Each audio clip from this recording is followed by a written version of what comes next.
So how do I look? After the world's longest flight from Newark to Singapore, I'm here at the beautiful Intercontinental Singapore. I chose this hotel because as a royal ambassador, they actually guarantee an 8 a.m. check-in. And since my flight arrived around 5:30 a.m., I didn't want to have to wait until 4 p.m. in the afternoon on my first day here just to wait for the stinking hotel room.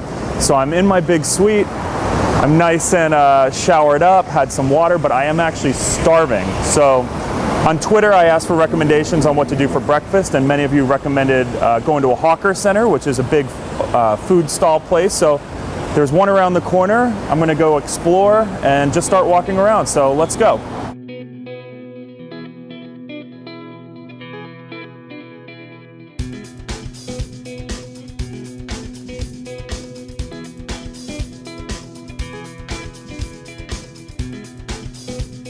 I'm about to enter my first hawker center or food stall open market, and it's an off-peak time. It's about 9:15 in the morning here. There aren't a lot of crowds, and the only piece of advice that I've gotten is that always choose the stall that has the longest line. So I don't know if we're going to be able to get that or not, but let's go take a look, see what they have to offer. I'm really hungry, and another TPG reader told me to try the lime juice. So my goal here is to try some lime juice and just get some good food. So let's see what there is to offer.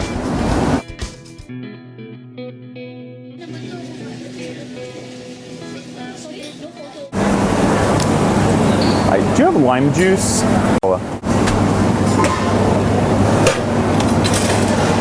It's pretty good. So I found our first line at the Hockley fishball noodle shop. So I have no idea what fishball noodles are. It's some sort of self-service soup, dumpling, noodle. I'm so hungry right now, I don't really care. So I figured people can't be wrong. If there's a line, it must be good. So.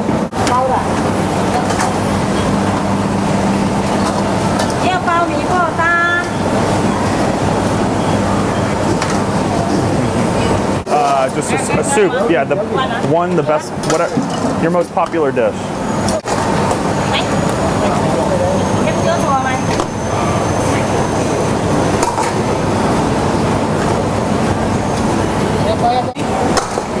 Thank you. Thank you.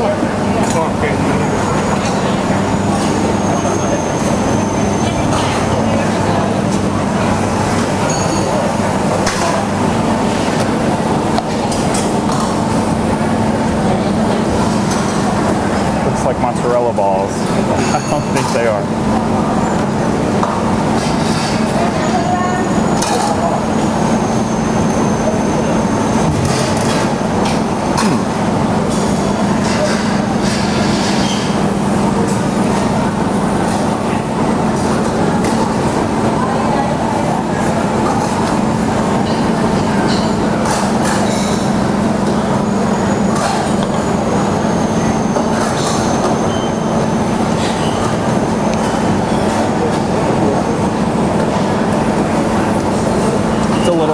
But it's good. It's nice and crunchy.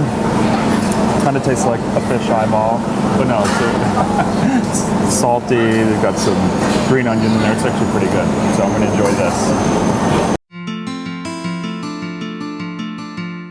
So right now we're on our way to the Singapore Botanical Gardens, which has one of the biggest wild orchid displays in the world. Several TPG readers emailed me that I just had to see it, so why not? So while we're on our way, I'll give you a couple quick facts about Singapore. It's actually only a country of about 5 million people, and there's roughly 2 million expats, so people from around the world living here. That's mostly because Singapore is a great place to do business, low taxes and low government intervention. There's also several other big industries like energy, and since we're on an island, the port is huge for business too. Singapore from the 19th century was a British colony up until World War II when the Japanese actually took it over, and then in 1959 became its own country. It's known for being clean, and safe. Overall, a great place, very friendly people. Overall, I've only been here for about 12 hours and I'm already falling in love with it, and I'm excited to see what the botanical gardens have to offer. The orchid garden? Yeah, the orchid garden is still our main attraction, but you have to buy tickets there at the entrance. Buy tickets, okay. Yeah, and then after that, just next to orchid garden, you can go to the ginger garden. Okay. And you walk a bit more, you can see cactus at the sun garden and a little collection of bonsai. Bonsai, okay. Yeah, and you have to walk straight, keep to your left. You'll be walking this way, 5 to 10 minutes walk, you will reach the entrance of the orchid garden. Okay, great. So maybe around 2 hours? Around 2 hours. Excellent. Thank you very much for your help. So let's head to the orchid garden. There's two main displays that I want to see. The first is the VIP orchid garden, where they have gardens named after dignitaries like Nelson Mandela. And then there's also the celebrity orchid garden, where they have a new visit named for the Points Guy. So let's check it out.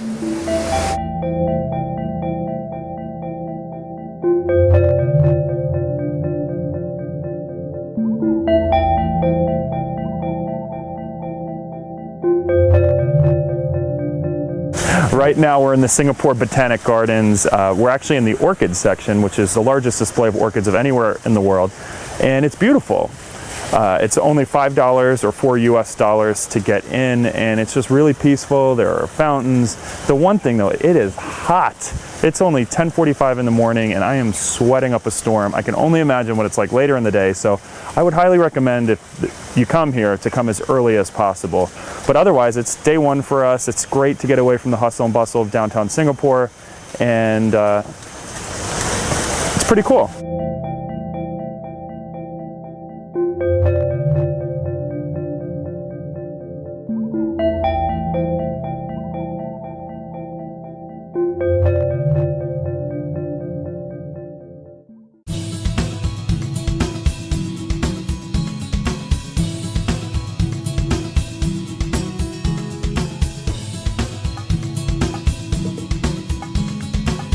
If there's one thing Singapore is known for besides really good dining, it's shopping.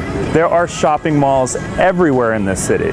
Right now we're on top of the famed Orchard Central Shopping Center, which is one of the newest developments on Orchard Road, which is a 2-mile road you can see behind me. And earlier in the day, we actually started out the Ion Shopping Center, which has an amazing food court with tons of different food stalls on the lower level. And all the way up to the top level, you've got your Louis Vuitton, Bottega Veneta, and Harry Winston. And what I find really interesting is everything is really organized and clean here in Singapore. At the Ion building, each level that you went to would be a different price point. So on one level you had your H&M and Abercrombie, and then the next level you had your higher end stores, which I just found pretty interesting. Overall, I mean, I think I know why there's so many different shopping malls in Singapore, because it's hot out here, and the second you walk into any mall, you're met with an ice cold blast of air. That feels really good. So enjoy the beautiful views from on top of Orchard Center.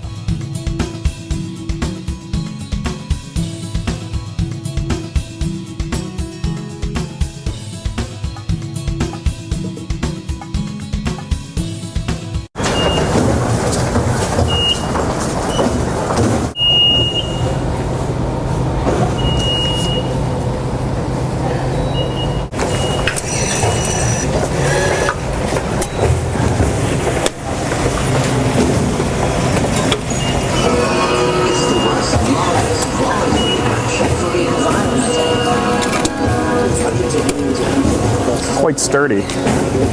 This is actually one of the coolest subway purchase machines, because you actually just click the subway station that you want to go to and automatically tells you how much it's going to cost. So, and it's like this, it's almost as thick as a Sapphire Preferred card.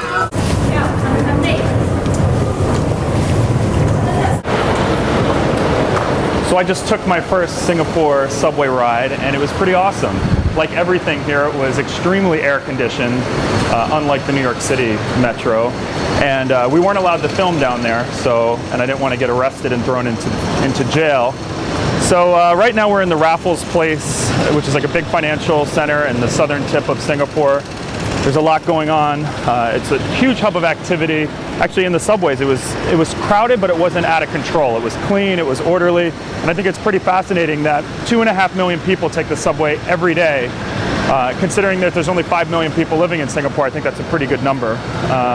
So I don't know, we're in the center of activity, we're gonna go exploring. It's getting a little hot out now, but I'm starting to get used to that being here, and I'm going to Bangkok this week and I'm gonna need to just get used to the heat, so let's go.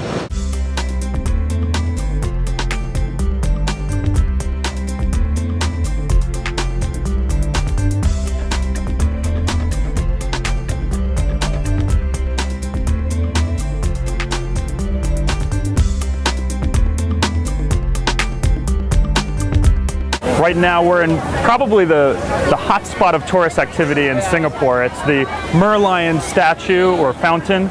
Represents that Singapore actually used to just be a fishing village. Right behind us is the Fullerton Hotel. I wanted to go and eat there today, but they require pants and a nice shirt and closed-toed shoes, and it's just way too hot for that. So we're just going to get the great view from here. As you can see over there, we've got the Marina Bay Sands where we ate dinner last night. On the very top right is the restaurant, and then all in between is the infinity pool, which is pretty incredible. One of the coolest hotel pools I've ever seen.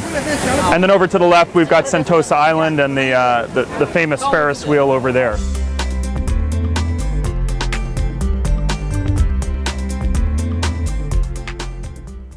All right, we're here on the Tiger Sky Tower on Sentosa Island in Singapore.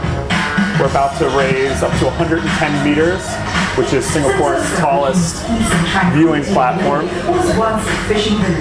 You can actually see as far as Indonesia and Malaysia on a clear day, and we've got some pretty good weather today, so hopefully we'll, that's pretty cool. Look up towards mainland Singapore, and you'll be greeted with a magnificent. Well, here we are at the top, 131 meters above sea level. That's almost 50 stories high. The Tiger Sky Tower is the highest viewing platform in Singapore.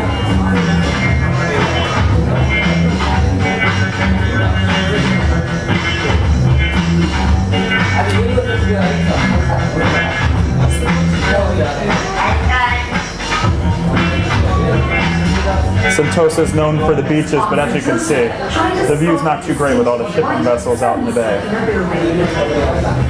This is the Rasa Sentosa Resort.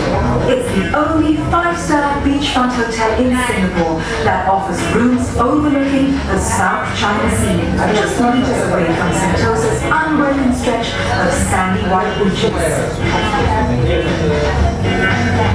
Notice that enormous site filled with bulldozers hard at work?